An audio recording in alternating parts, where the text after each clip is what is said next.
Jadi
Pagi teman-teman semua, aturan perpajakan yang dipersembahkan oleh STIE Santo Pignatelli Surakarta. Betul banget Kak, karena sepertinya nih masih banyak yang asing dan bingung nih dengar tentang apa sih undang-undang harmonisasi peraturan perpajakan itu.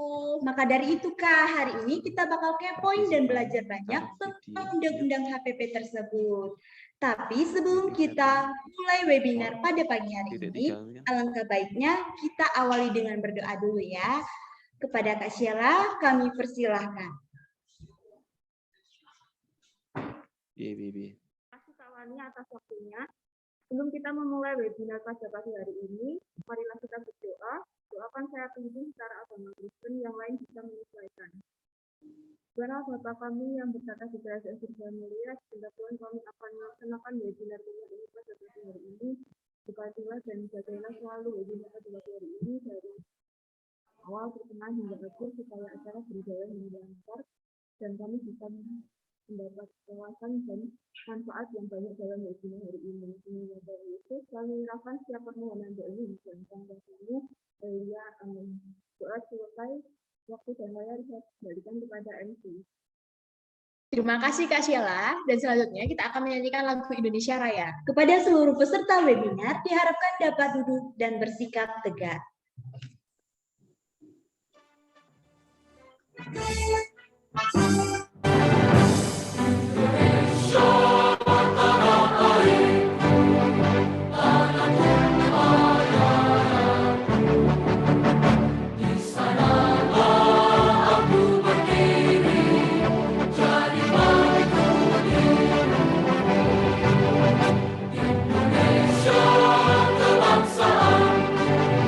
Bangsa dan tanah air, marilah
Baik, sebelum melanjutkan ke sesi selanjutnya, kami akan memberikan komisioner atau pretest untuk para peserta semua. Dan ini bersifat wajib ya teman-teman. Ini juga sebagai syarat untuk mendapatkan e-sertifikat. Link ini bisa kalian akses di kolom chat dan kami beri waktu sebelum dimulainya sesi webinar pertama. Betul banget. Dan oke teman-teman semua, izinkan kami memperkenalkan diri dahulu ya.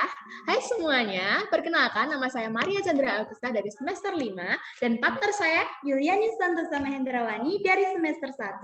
Di sini kami akan menjadi Master of Ceremony webinar kuliah umum perpajakan hari ini dengan tema mengenal dan mengupas lebih lanjut Undang-Undang Harmonisasi Peraturan Perpajakan. Sebelum kita next nih, saya akan membacakan tata tertib selama webinar berlangsung. Berikut ini tata tertib yang perlu teman-teman patuhi selama webinar kuliah umum berlangsung. Tata tertib peserta webinar kuliah umum perpajakan dengan tema mengenal dan mengupas lebih lanjut Undang-Undang Harmonisasi Peraturan Perpajakan. Yang pertama yaitu peserta diperbolehkan mengambil gambar, suara maupun video selama webinar kuliah umum berlangsung dan mempublikasikannya di Instagram dengan syarat menandai atau tag ke @ste.st.pignatelli dan @bem.ste.pignatelli. Peserta diharapkan untuk menyimak seluruh materi yang disampaikan oleh pembicara dari awal hingga akhir. Saat webinar kuliah umum berlangsung, seluruh peserta diperkenankan untuk mengaktifkan kamera dan mematikan mikrofon supaya webinar berjalan dengan kondusif. Keempat, saat webinar kuliah umum berlangsung, seluruh peserta tidak diperkenankan melakukan share screen kecuali narasumber dan panitia. Kelima, bagi peserta yang ingin bertanya, dapat langsung menuliskan pertanyaan pada kolom chat dengan format nama _ asal kampus atau sekolah _ pertanyaan kalian. Untuk yang terakhir yaitu pertanyaan yang tertera nantinya akan dibacakan oleh moderator pada sesi tanya jawab. Terima kasih Kak. Dan selanjutnya saya akan membacakan susunan acara selama webinar berlangsung. Yang pertama ada pembukaan MC dan doa pembuka, kemudian dilanjutkan menyanyikan lagu Indonesia Raya. Kemudian ada pembukaan dari Puket 1 bidang akademik STE Santo sekalian orbitnya di bawah ya yang di tempat Kiki. Kurikulum vitae narasumber. Kemudian kita memasuki acara inti yaitu webinar materi pertama dari Kanwil Pajak DJP 2 Jawa Tengah. Kemudian dilanjutkan sesi talk show dan tanya jawab 1. Kemudian ada ice breaking quiz perpajakan. Kemudian memasuki acara inti yang kedua, yaitu webinar materi kedua dari konsultan pajak. Kemudian dilanjutkan sesi talk show dan tanya jawab 2. Dan yang terakhir ada penutupan MC dan doa penutup. Oke, selanjutnya kita akan mendengarkan sambutan dari Ibu Dr. Randa Endang Purwaningsi MMMH, selaku Puket 1 Bidang Akademik Santo Pignatelli Surakarta. Apakah Bu Endang sudah bergabung dengan kami? Sudah, iya. Selamat pagi Bu Endang, apa kabar? Selamat pagi Mbak Maria dan Mbak Iriani. Iya. Oke Bu. Untuk Ibu Endang, waktu dan layar kami persilahkan. Selamat pagi. Assalamualaikum warahmatullahi wabarakatuh. Salam sejahtera bagi kita semua. Puji syukur kita panjatkan pada Tuhan Yang Maha Esa bahwasanya di pagi hari ini kita bisa mengikuti webinar dengan tema mengenal dan mengupas lebih lanjut Undang-Undang Harmonisasi Peraturan Perpajakan yang nantinya akan diberikan oleh beberapa narasumber. Yang pertama, yang saya hormati Bapak Timun Peter, Sarjana Sains Terapan AKME dari Kanwil Pajak DJP 2 Jateng. Yang saya hormati Bapak Daniel Budi Pratama, SE MSI AKCE BKP, konsultan kantor jasa akuntan Konsultama Indonesia. Dalam hal ini juga dosen di STI Pignatelli. Yang saya hormati Budian Kristanti Tias, SAK MAK sebagai moderator dan dosen STI Pignatelli Surakarta. Yang saya banggakan, adik-adik panitia webinar, Bapak, Ibu, dan peserta webinar yang ada di kantornya masing-masing. Begitu pula yang saya banggakan adik-adik peserta webinar dari SMA, SMK, se-Solo Raya, dan tentunya juga se-Indonesia. Pada pagi hari ini, Selasa, tanggal 25 Januari 2022, tepat pukul 9 menit, webinar dengan tema mengenal dan mengupas lebih lanjut Undang-Undang Harmonisasi Peraturan Perpajakan, saya buka. Tangan.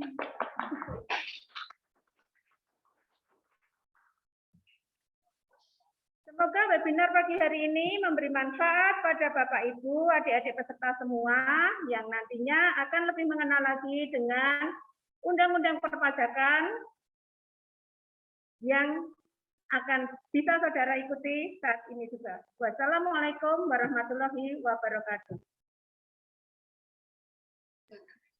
Baik, terima kasih Bu Endang atas sambutannya. Dan sebelumnya kami mau mengingatkan lagi untuk para peserta, diharuskan untuk mengisi komisioner atau pretest yang telah disediakan di kolom chat ya. Jangan sampai lupa karena ini sebagai syarat untuk mendapatkan e-sertifikat juga. Oke, dan selanjutnya Kak, kita akan mengambil dokumentasi dulu. Kita mau sebentin foto dulu sama teman-teman semua. Dan teman-teman bisa langsung on cam atau mengaktifkan kamera kalian dulu ya. Oke, kita mau ambil gambar berapa kali Kak? 5 kan? 3 kali, oke. Kita mau ambil gambar 3 kali. Kita hitung ya Kak, silakan Kak Wan. 1, 2, 3. 1, 2, 3. Salah. 1, 2, 3. Oke, sudah. Mau lagi? Kurang?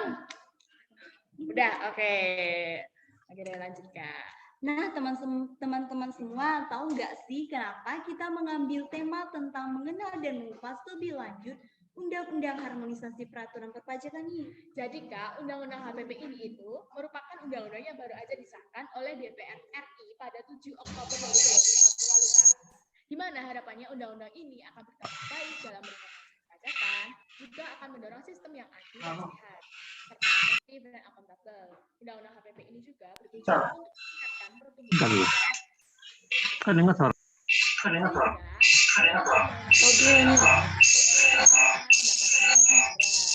Maka dari itu teman-teman, kami mengadakan webinar kuliah umum dengan mengundang beberapa tokoh yang akan membantu kita bisa mengenal lebih dalam tentang Undang-Undang HPP tersebut. Nah, siapa nih di sini yang udah tahu dan kenal dengan pembicara kita hari ini?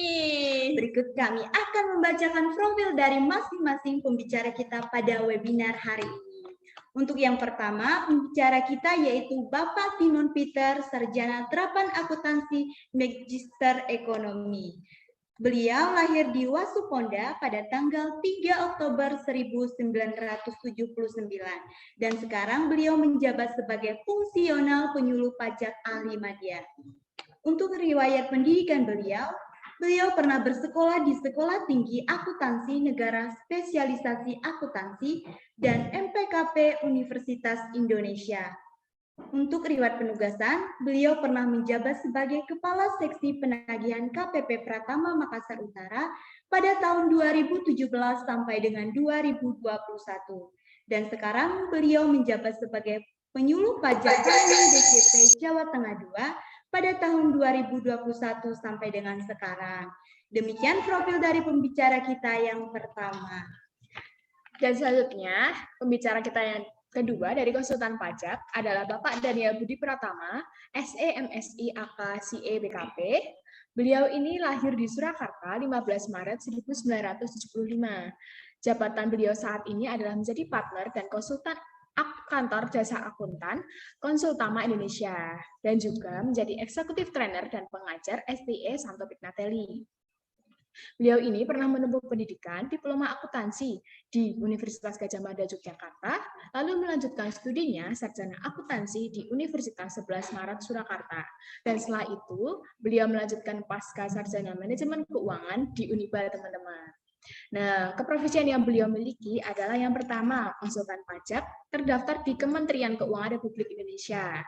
Kemudian, akuntan beregister negara 11D27402. Kemudian, CA of Indonesia. Dan yang terakhir, trainer berlisensi from Neo NLP Society. Lalu, Bapak Daniel ini juga mengikuti banyak organisasi yang beliau ikuti sampai saat ini, teman-teman. Yang pertama, menjadi member Ikatan Konsultan Pajak Indonesia. Yang kedua, menjadi member Ikatan Akuntan Indonesia. Dan beliau juga pernah menjadi pengurus IAI Komisariat Solo pada tahun 2016 sampai tahun 2018. Kemudian menjadi member Ikatan Kuasa Hukum Advokat Pajak Indonesia. Yang selanjutnya menjadi member Indonesian Board of Hypnotherapy IPH. Dan yang terakhir, trainer Neurolinguistic Programming Neo NLP Society. Nah, beliau ini juga berpengalaman di berbagai bidang, teman-teman. Yang pertama, beliau pernah menjadi auditor kantor akuntan publik. Yang kedua, menjadi pengelola akuntansi Bank BNI. Di Bank BNI juga beliau pernah menjadi asisten sales manager kredit. Selanjutnya, beliau juga menjadi business manager Bank Simniaga. Kemudian menjadi pejabat eksekutif BPR. Selanjutnya, beliau juga menjadi general manager di perusahaan manufaktur. Beliau juga pernah menjadi financial accounting manager di perusahaan manufaktur juga. Selanjutnya pernah menjadi eksekutif trainer konsultan HRD. Dan yang terakhir menjadi direktur Essenza Institute. Nah, itu tadi teman-teman adalah profil dari para pembicara keren kita hari ini. Tapi sebelum lanjut, mengingatkan lagi untuk teman-teman yang ingin bertanya, diharapkan dapat ditanyakan saat sesi tanya jawab berlangsung ya. Betul banget, Kak. Tentu aja buat kalian, karena kita akan ada sesi dua kali sesi tanya jawab. Jadi persiapkan dengan baik pertanyaan kalian ya, karena bakal ada hadiah yang menarik bagi kalian semua yang beruntung. Dan kalian harus stay tune terus selama webinar ini, karena di sesi tertentu nanti akan dibagikan link absensi untuk kalian semua. Dan untuk para peserta, kami mau mengingatkan bahwa waktu free test sudah habis. Betul banget, Kak. Jadi mohon maaf jika kalian ada yang belum mengisi free test tersebut. Oke, sebelum kita masuk ke sesi webinar dan talk show, kami mau mengenalkan moderator cantik untuk memimpin jalannya webinar kali ini. Benar banget, Kak. Nah, moderator kita kali ini adalah Ibu Dian Kristanti Tias, SEMAK, selaku dosen SD Pignatelli dan sebagai konsultan keuangan di Yogyakarta, Kak. Kita sambut yuk. Halo Ibu Dian, apakah sudah bergabung bersama kami? Halo, selamat pagi. Selamat pagi, Bu Dian. Kabar Bu Dian? Baik, luar biasa sekali ini hari ini. Luar biasa, ya semangat sekali ya Bu Dian ya. Semangat, harus semangat bersama kaum muda. Sudah siap Bu? Sudah. Sudah siap ya. Oke deh kalau gitu, Bu Dian, untuk mempersingkat waktu dan layar kami persilahkan. Oke, baik. Terima kasih untuk kakak MC kita hari ini, Kak Maria dan Kak Yuliana. Sepertinya nampak semangat dan sehat selalu ya. Sebelum memasuki acara ini, saya mengingatkan untuk teman-teman mengisi kembali kuesioner post-test yang nantinya akan dibagikan oleh panitia di kolom chat. Jadi setelah ini panitia akan mengirimkan kuesioner kembali, yaitu kuesioner post-test. Jadi nanti bisa teman-teman isi selama webinar ini berlangsung. Baik, sebelum memasuki acara inti, saya ingin terlebih dahulu izinkan saya untuk menyapa. Yang pertama, yang terhormat Ketua Puket 1 Bidang Akademik STI Santo Pignatelli Surakarta, Ibu Endang Purwaningsih. Terima kasih Bu, tadi sudah bersedia membuka webinar pada pagi hari ini. Dan yang terhormat para pembicara kita yang sudah hadir di ruangan Zoom ini, Bapak Timon Peter SST AKME, selaku fungsional penyuluh pajak ahli madya Kanwil DJP 2 Jawa Tengah. Dan yang kedua, Bapak Daniel Budi Pratama SE, MSI AKCE, BKP, pengajar STIE Santo Pignatelli Surakarta, serta partner dan konsultan kantor jasa akuntan. Yang terhormat juga untuk Bapak Ibu dosen dan juga rekan-rekan dari Kanwil DJP 2 Jawa Tengah dan seluruh peserta sekaligus yang sudah berkenan hadir di ruang Zoom ini untuk mengikuti webinar kita pada pagi hari ini. Apa kabar semuanya? Semoga hari ini kita diberi kesehatan sehingga kita dapat mengikuti acara webinar ini hingga akhirnya nanti. Baik, perkenalkan kembali, saya Dian Kristanti Tias, ditugaskan di sini sebagai moderator untuk memandu webinar yang luar biasa ini. Webinar ini nanti kita bertemakan mengenal, kita akan lebih mengenal dan mengupas lebih lanjut tentang Undang-Undang Harmonisasi Perpajakan atau Undang-Undang HPP. Nah, sebelum memasuki acara acara inti nih teman-teman, saya kembali mengingatkan untuk nanti peserta webinar yang ingin bertanya seputar materi yang nanti akan disampaikan oleh pembicara kita bisa disampaikan di kolom chat dengan format nama underscore asal kampus atau asal sekolah underscore pertanyaan. Nah, jadi nanti kalau yang ingin bertanya bisa langsung ditanyakan di kolom chat. Nah, terlebih dahulu saya ingin menyapa nih, sepertinya pembicara kita sudah bergabung di ruangan Zoom kita pada pagi hari ini. Selamat pagi Bapak Timon Peter. Selamat pagi Bu. Oke, bagaimana Pak kabarnya? Terima kasih sudah Baik, suara meluangkan saya waktu. terdengar jelas ya? Oh, terdengar jelas. Iya. Ya, sangat jelas. Pagi ini saya nggak sendiri nih Bu Dian. Oh, iya. Saya ada, jadi penyuluhnya Ada saya rekan-rekan. ini semua ini saya minta ditemenin nih biar acaranya baik. bisa Baik, maksimal. Pak. Ya, ada Iya, baik. Ibu Wika sama Mas Iya. Roni ya nanti. Ya, baik. Selamat datang Bu Ika dan Mas Roni ya. Saya panggilnya Ya. Mas Roni gitu ya. Ya, baik. Dan yang kedua saya juga izin menyapa untuk rekan satu ruangan saya, Bapak Daniel Budi Pratama. Apa kabar Bapak? Apakah sudah bergabung? Selamat pagi, kabar baik Bu Dian. Pagi Pak Peter. Selamat pagi Pak Daniel. Ketemu lagi nih. Iya Pak. Ketemu lagi ya Bapak. Baik Bapak, sekali lagi saya ucapkan terima kasih untuk waktu luang Bapak sudah meluangkan waktu menemani kita dan akan berbagi ilmu tentang Undang-Undang Perpajakan. Sebelumnya saya izin dahulu untuk mengcapture layar Zoom ini sebagai dokumentasi dari pembicara. Nanti saya ambil 3 kali capture ya Bapak dalam hitungan 1 sampai 3 untuk di capture. Sudah? 1, 2, 3. 1, 2, 3. Oke, 1, 2, 3. Baik, terima kasih Bapak. Sebelumnya saya sedikit ingin mengulas, memandu webinar pada pagi hari ini. Jadi webinar hari ini nanti kita akan dibagi menjadi 2 sesi, Bapak. Setiap sesinya itu nanti ada 45 menit, 30 menit untuk pemaparan materi, dan 15 menit nanti untuk sesi diskusi dan tanya jawab. Nah, untuk nanti waktu ketika sudah mendekati habis, diizinkan saya untuk mengingatkan Bapak-Bapak sekalian ketika waktu akan segera habis. Baik Bapak, seperti itu nanti mekanismenya. Untuk mempersingkat waktu, saya langsung saja ini ke Bapak Peter. Wah, sepertinya Bapak Peter sudah siap untuk menyampaikan materinya. Untuk waktu dan layar, saya persilakan Bapak untuk menyampaikan materinya. Siap, terima kasih Bu Dian. Terima kasih segenap panitia. Salam hormat saya untuk tadi Ibu Pembantu Ketua Sekolah Tinggi Santo Pigno Hateli. Kemudian salam hormat juga buat ini partner saya nih, Coach Daniel ya. Ternyata selain jago pajak juga Coach ini ya, luar biasa nih Coach Daniel. Baik, senang sekali kami diundang mengisi acara ini dan terus terang ini salah satu acara yang persiapannya menurut saya paling matang ya. Tim kami berkali-kali mengisi acara serupa, cuman acara ini yang paling mulus, paling matang ya. Pakai gladi bersih segala loh, hebat nih. Kita salut dulu sama panitianya ini. Ya. Baik, ini memang menarik sekali ya, Undang-Undang Harmonisasi Perpajakan atau Undang-Undang HPP ini. Memang ini undang-undang yang baru ya, Bapak dan Ibu, undang-undang yang baru disahkan baru diundangkan 29 Oktober tahun kemarin ya. Jadi mungkin teman-teman mahasiswa bingung ini undang-undang apa lagi, undang-undang pajak yang lama saja.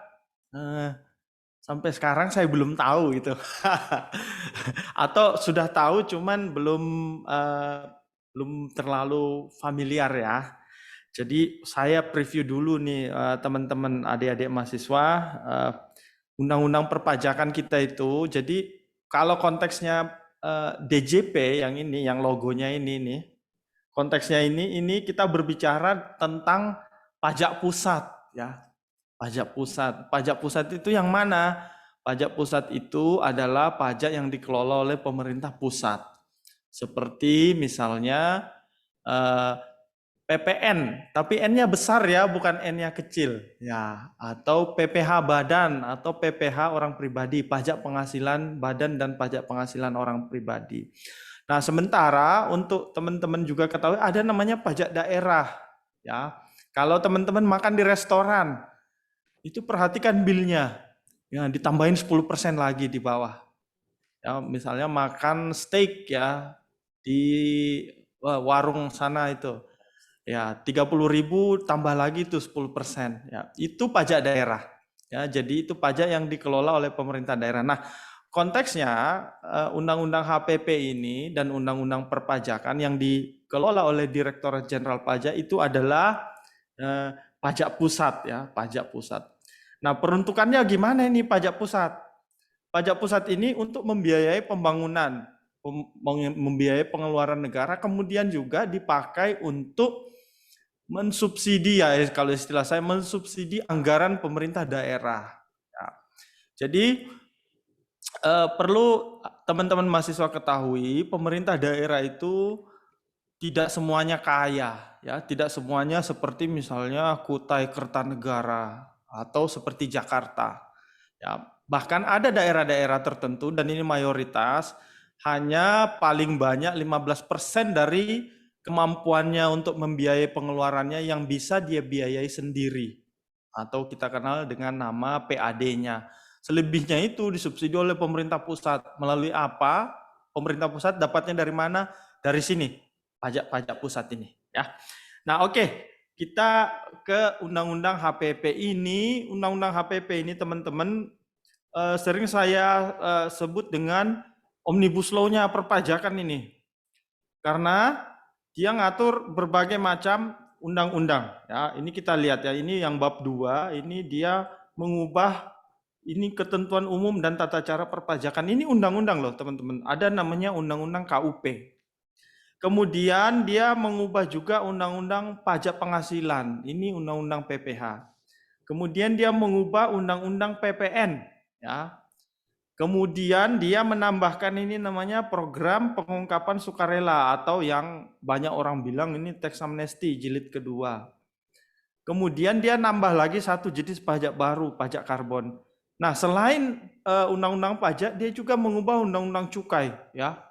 Jadi memang banyak sekali undang-undang yang disinggung di dalam undang-undang ini. Jadi teman-teman yang tertarik belajar konstitusi atau perundangan ini bisa ini menarik ini teman-teman karena beberapa tahun belakangan ini banyak sekali undang-undang yang seperti ini, sapu jagat ya. Jadi satu undang-undang dia bisa mengubah beberapa undang-undang.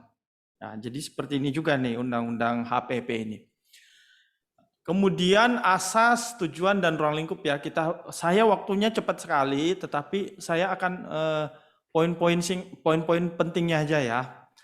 Nah, yang pertama teman-teman ini normatif sekali ya. Jadi undang-undang itu harus adil. Adil kemana? Adil bagi wajib pajak, adil bagi petugas pajak juga. Kemudian adil antar sektor bisnis karena pajak itu tidak boleh membuat satu usaha itu lebih diuntungkan daripada usaha lainnya. Ya, itu prinsip dasar perpajakan. Kemudian peraturan pajak itu, perundangan itu harus sederhana. Sederhana dalam artian dia bisa dipahami dengan mudah. Ya, kalau selama ini memang banyak sekali kita akui bahwa undang-undang pajak itu masih susah ya. Wah, susah banget nih. Ini maksudnya apa? Nah, dengan undang-undang HPP ini dimaksudkan lebih sederhana. Kemudian efisiensi ya, efisiensi bahwa undang-undang ini sifatnya efisien, artinya dengan sumber daya sedikit mungkin bisa mencapai hasil yang maksimal. Kemudian ada kepastian hukum ya. Selama ini pada prakteknya ada beberapa praktek di peraturan perundangan perpajakan yang menimbulkan perdebatan ya. Artinya dia sangat multitafsir ya. dengan adanya undang-undang HPP ini ada beberapa hal yang ditegaskan sehingga kita memiliki kepastian hukum. Kemudian kemanfaatan ya. Kemanfaatan ya, ini undang-undang ini memberi manfaat kemudian untuk kepentingan nasional ya, kepentingan nasional. Nanti teman-teman lihat ini kepentingan nasional apa saja. Kemudian tujuannya meningkatkan pertumbuhan dan percepatan pemulihan ekonomi. Ini selalu tujuan yang paling pertama ini karena kita mau pulih dari COVID ya. COVID itu memukul perekonomian luar biasa teman-teman. Sehingga perlu pemulihannya itu dipercepat. Kemudian mengoptimalkan penerimaan negara ya teman-teman. Tahun lalu penerimaan negara kita itu walaupun target pajak tercapai 100%, tetapi secara normal itu sebenarnya targetnya jauh di bawah target tahun lalu, tahun 2020 karena COVID ya. Sehingga di undang-undang ini nanti kita lihat ada beberapa pengaturan yang tujuannya untuk mengoptimalkan kembali penerimaan negara. Kemudian ini sama seperti tadi, mewujudkan sistem perpajakan yang adil dan pasti hukum. Kemudian ini adalah bagian dari reformasi perpajakan karena institusi perpajakan itu terus berevolusi bahkan ya. Nah ini salah satunya dengan melaksanakan reformasi. Kemudian yang terakhir ini meningkatkan kepatuhan sukarela wajib pajak. Ini tadi terkait program yang saya bilang itu orang banyak bilang teks amnesti jilid 2. Ya, nah ini uniknya teman-teman, undang-undang ini ada satu undang-undang tetapi tanggal berlakunya berbeda-beda ya. Untuk yang merubah undang-undang PPH dimulai 1 Januari tahun ini, kemudian undang-undang PPN nanti 1 April, sementara undang-undang KUP-nya ini sudah berlaku dari 29 Oktober kemarin ketika diundangkan. Kemudian program pengungkapan sukarelanya ini hanya 6 bulan, jadi 6 bulan dari 1 Januari sampai 30 Juni.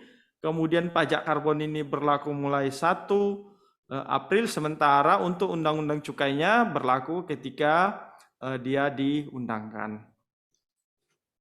Ya, kita lihat satu-satu ya. Ini saya maraton nih. Ini jam biar saya bisa alokasi. Oke. Nah, ini salah satunya teman-teman, NIK menjadi NPWP. Nah, sekarang teman-teman siapa yang punya NPWP sekarang? Ada ya beberapa. Tadi saya lihat di pretestnya itu ada yang punya NPWP. Nantinya teman-teman ketika sudah mendaftar menjadi wajib pajak itu tidak akan dikasih nomor khusus.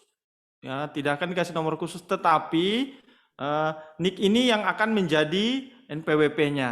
Ya. Jadi nggak ada lagi nanti nomor yang 15 digit itu, tetapi memakai NIK ya. NIK itu 16 digit ya kalau nggak salah. Ya, 16 digit. Sementara NPWP sekarang 15 ya. Nah, kenapa ini dibuat? Untuk simplifikasi teman-teman, mempermudah. Nggak perlu banyak-banyak nomor ya. Jadi pajak sudah memulai ini langkah awal menuju 1 nomor aja untuk semua urusan yang terkait dengan pemerintahan. Kan bagus sekali teman-teman, 1 nomor. NIK aja untuk nomor SIM, NIK untuk nomor KTP, nomor BPJS misalnya, NIK untuk nomor macam-macam. Jadi nggak perlu kemana-mana bawa nomor. Ya. Kemudian lanjut. Wah, ini malah hang di saya nih. Oke. Nah, ini ada juga diatur teman-teman ya, diatur ulang ketika wajib pajak tidak menyampaikan SPT ya, atau tidak membuat pembukuan, kemudian setelah itu dia ditegur, kemudian kalau ditegur enggak juga dilakukan yang tadi, kemudian diperiksa ya. Ini konteksnya seperti itu, diperiksa. Nah, kalau di undang-undang lama itu sanksinya seperti ini. Kalau ada pajak penghasilannya kurang itu didenda 50%. Kemudian PPh yang kurang dipotong ini didenda 100%. Ini juga sudah dipotong tapi tidak di-store didenda 100%. Kemudian untuk PPN didenda 100%. Nah, di undang-undang HPP ini sanksinya ini diperlunak teman-teman, karena mungkin atau menurut penelitian bahwa sanksi ini terlalu berat terlalu berat buat wajib pajak sehingga disesuaikan. Ini ada pakai suku bunga acuan ya. Jadi ini nanti Menteri Keuangan menetapkan bunga per bulannya berapa. Nah, itu seperti itu. Kemudian ini sama, yang ini diturunkan ya, diturunkan dari 100% menjadi 75%. Nah, kemudian ada lagi nih teman-teman. Jadi kalau di pajak itu, ketika orang diperiksa, dia nggak serta-merta langsung bayar. Oh, saya keberatan nih. Ya, saya keberatan. Dia mengajukan namanya keberatan. Nah, kalau di keberatan itu dia kalah, dia akan didenda. Dia akan didenda sebesar 50% dari pajak yang belum dia bayar ketika mengajukan keberatan. Nah, sanksi ini dirasa terlalu berat teman-teman, sehingga di undang-undang baru ini dikurangi menjadi hanya 30%. Sama juga dengan banding, kalau orang keberatan terus dia nggak puas, dia banding ke pengadilan pajak, kalau kalah, ya, kalau wajib pajaknya kalah, dia harus membayar 100% tadi dari jumlah yang dia belum bayar ketika mengajukan keberatan. Nah, di undang-undang baru ini disesuaikan menjadi 60%. Nah, kemudian peninjauan kembali, kalau masih nggak puas juga, sudah keberatan, sudah banding, nggak puas, bisa peninjauan kembali ke Mahkamah Agung. Nah, di Mahkamah Agung, kalau undang-undang lama, kalau putusan PK-nya menguatkan keputusan Direktorat Jenderal Pajak atau wajib pajaknya kalah, itu nggak didenda. Nah, di undang-undang baru didenda 60% dari pajak yang kurang dibayar ketika mengajukan keberatan. Nah, kemudian ada juga diatur tentang pajak internasional ya. Sekarang kita bisa minta bantuan ke negara lain untuk nagih ya. Kita bisa minta bantuan ke negara lainnya, ini permintaan. Amerika, saya punya orang yang punya tunggakan pajak di sini, dia kabur ke sana, tolong kamu tagihin dong. Nah, sama juga kalau ini misalnya dari Inggris ya, minta bantuan ke kita, itu ada warga negara saya yang kabur ke sana, tapi dia punya utang pajak, boleh ditagihin nggak pajaknya? Oke, nah sekarang kita bisa ya seperti itu, meminta dan memberi. Ya. Kemudian juga ini ada namanya MAP, teman-teman.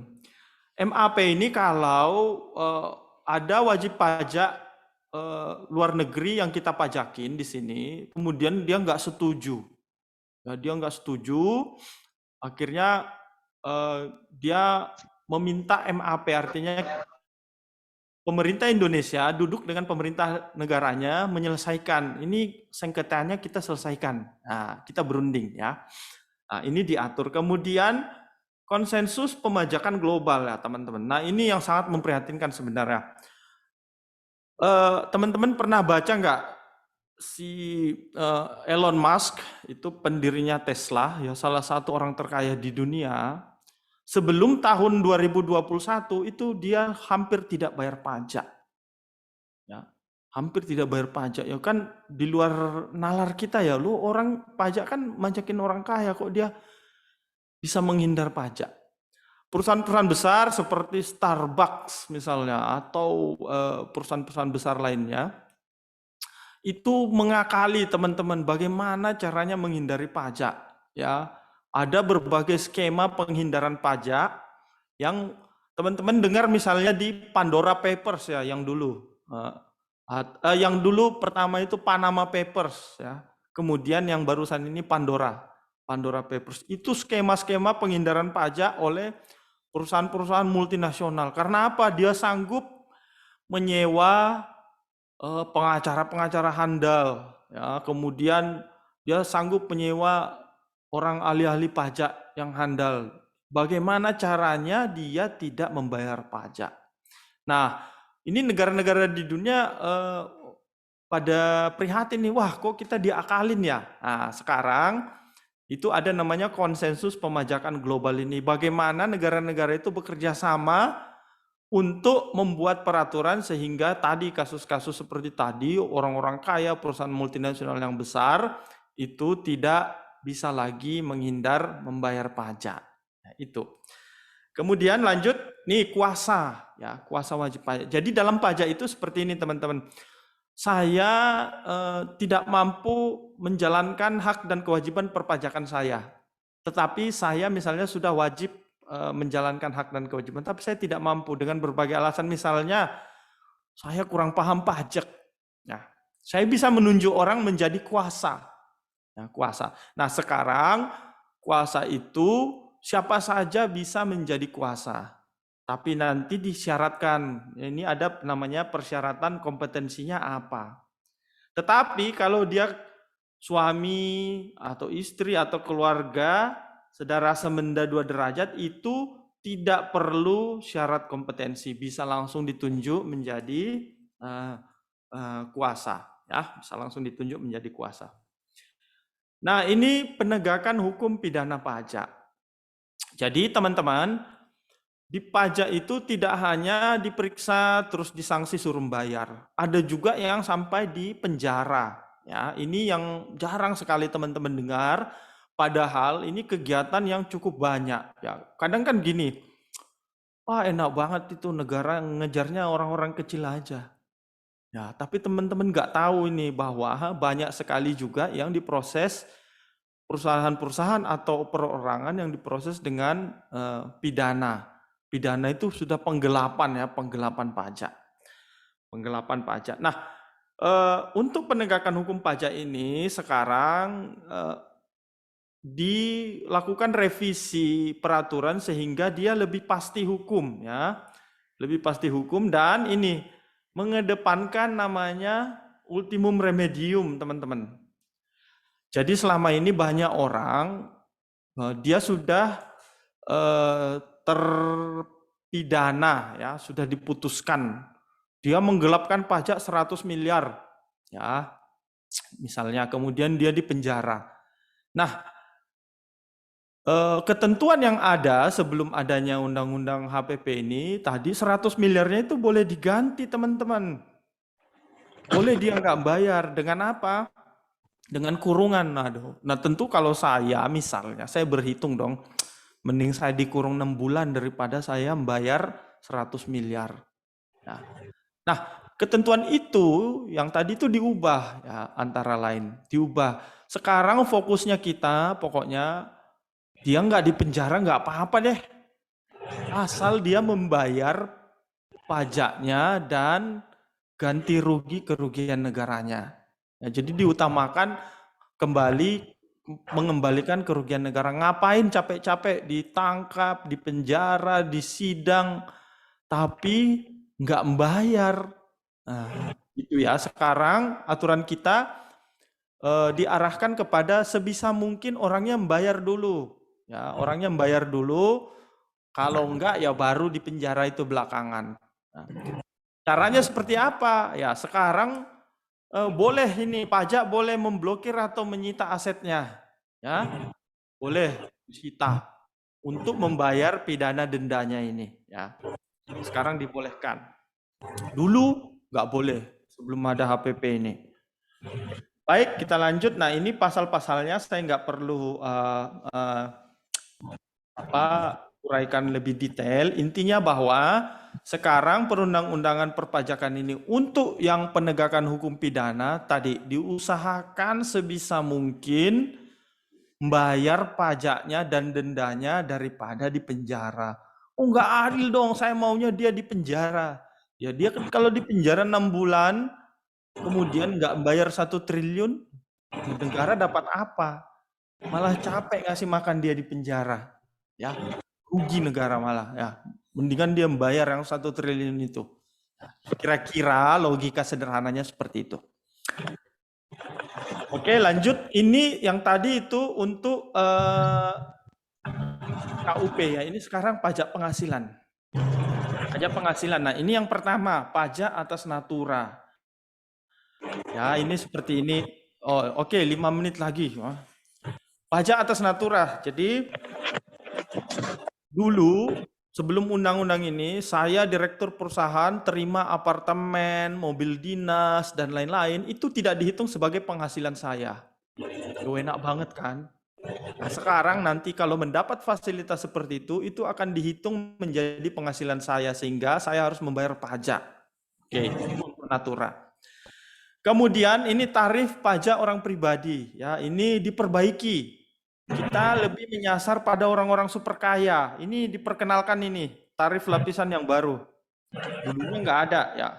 Nah, dulunya nggak ada ini misalnya, mohon maaf saya sebut nama. Kadang kan Deddy Corbuzier bilang tuh penghasilan saya lebih dari 5 miliar. Nah dia nanti kena pajak seperti ini, 35%. Nah, selama ini memang Om Deddy itu orang yang taat ya, taat pajak dia. Nah sementara untuk orang yang mohon maaf yang penghasilannya bawah, ini diperingan lagi. Ini ya, diperingan lagi ya.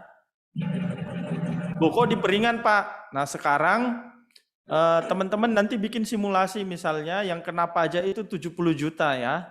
70 juta mana yang lebih sedikit pajaknya? Yang undang-undang lama yang ini atau undang-undang HPP yang baru? Oke, tarif pajak penghasilan badan ya. Tadinya mau diturunkan menjadi 20%. Dengan undang-undang HPP ini tidak jadi, tetap 22%. Kenapa? Ya tadi negara butuh penerimaan, negara butuh uang.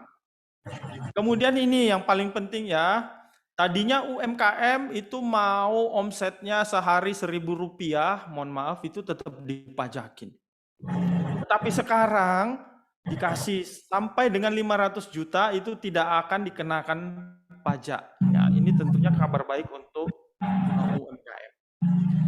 Kemudian PPN ini yang kemarin, beras, jasa pendidikan, dan lain-lain menjadi barang kena pajak. Iya, menjadi barang kena pajak.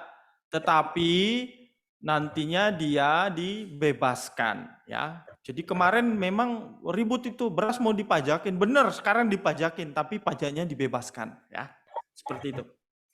Kemudian tarif PPN naik ya, dari 10%. Ya, dari 10% nanti naik menjadi 11%, kemudian dinaikin menjadi maksimal 12%. Nah, kemudian nanti juga ada tarif PPN yang final ya, nggak perlu memakai mekanisme pajak masukan, pajak keluaran, tapi langsung dikenakan aja 1%, 2%, atau 3%. Nah ini PPS ya teman-teman, PPS itu program pengungkapan sukarela. Orang yang dulu ikut tax amnesty, tetapi masih ada yang kurang, oke, dikasih kesempatan lagi. Tidak perlu didenda, tapi dikasih kesempatan dengan syarat membayar yang ini. Ya, yang ini. Kemudian kalau yang mau ikut tax amnesty, mau enggak, tapi dalam kurun waktu ini 2016 sampai 2020 ada aset yang belum dia lapor, boleh nanti dikasih kesempatan mengungkapkan sendiri sukarela dengan tarif yang ini. Ya. Kemudian pajak karbon ya, wah sekarang pajak karbon. Karbon akan ini upaya untuk mengendalikan emisi gas rumah kaca. Ya, jadi nanti perusahaan-perusahaan yang menghasilkan gas-gas emisi rumah kaca yang berlebih itu akan dikenakan pajak. Tapi ini bertahap ya, bertahap.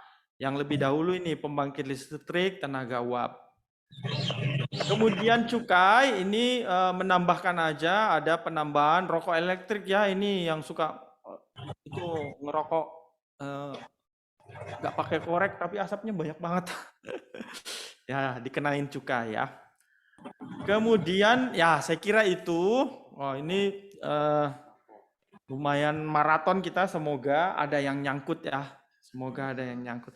Baik, saya kembalikan kepada moderator. Terima kasih. Ya baik, terima kasih Pak Timon. Maraton sekali ya kita hari ini ya Pak. Tapi materinya yang disampaikan sudah cukup jelas. Semoga nanti peserta yang lain juga bisa lebih mudah untuk menangkapnya.